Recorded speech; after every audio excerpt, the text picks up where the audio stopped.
où était Jésus-Christ quand Dieu créait l'univers? D'abord, pour répondre à cette question, il faut comprendre que quand nous parlons de Jésus-Christ, il y a une différence entre ce que nous disons Jésus et le Christ. En fait, le Christ, c'est l'Esprit éternel qui a existé avant. Maintenant, le Christ devait entrer dans les temps. C'est dans les temps qu'il doit porter un corps pour que ce corps puisse avoir un nom que nous appelons Jésus. Or, quand Jésus va poser la question aux Juifs, par exemple, il dit votre père Abraham a vu le jour de ma naissance et il a tressailli de joie. On lui a posé la question, mais tu n'as pas encore 50 ans. Tu n'as pas 50 ans. Comment tu peux dire que tu as déjà vu Abraham? Jésus va répondre, avant qu'Abraham fût, moi je suis. Posons-nous la question. C'était qui? C'était Jésus ou c'était Christ? Une simple question. Vous allez comprendre que c'était Christ. Donc le Christ est éternel, il était avant Abraham. Il était avant Adam. Il était avant la création. Parce que le Christ est éternel. Maintenant, le Christ, quand il est entré dans les temps, parce qu'il devait porter un corps, c'est là-bas qu'on l'appelle Jésus. Donc si nous disons Jésus-Christ, où était-il quand Dieu créait l'univers? Ben, c'est lui Dieu. Donc c'est lui le Christ qui a créé toutes choses. Genèse chapitre 49, le verset 10. La Bible dit ceci: le sceptre ne s'éloignera point de Juda, ni les bâtons souverains d'entre ses pieds, jusqu'à ce que vienne le Shiloh, et que le peuple lui obéisse. En fait, cette écriture explique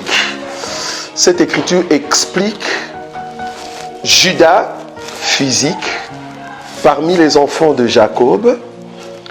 Dieu a donné la souveraineté que c'est par Juda, la descendance de Juda, ce sont eux qui vont prendre tout ce qui est la royauté, c'est-à-dire le roi. De la même manière que Dieu a choisi parmi les enfants de Jacob que c'est Lévi qui va travailler dans le sacerdoce, Dieu a choisi que tout ce qui est royauté passe par la descendance de Juda. Alors, quand on prend cette écriture qui l'amène jusqu'au Shiloh, quand on dit jusqu'au Shiloh, c'est-à-dire la dernière personne qui va posséder toute l'autorité royale, la souveraineté. Or, le Shiloh en question qui sort par Juda, le dernier, c'est notre Seigneur Jésus. Donc, c'est par Juda que le Seigneur Jésus est sorti comme étant roi. C'est lui qui sera le dernier roi qui va porter ce que nous appelons les sceptres, c'est-à-dire la royauté pour diriger le monde et Israël. Quel était le plan de Dieu quand il créait l'homme en ce qui concerne la création? L'Écriture dit que Dieu, en créant toutes choses, il était en train de rechercher un cultivateur. C'est-à-dire quelqu'un qui va prendre soin de tout ce qu'il a mis comme entreprise. Parce que Dieu, c'est un chef d'entreprise, il avait son entreprise, mais il voulait que quelqu'un représente, en fait, ce qu'il a créé.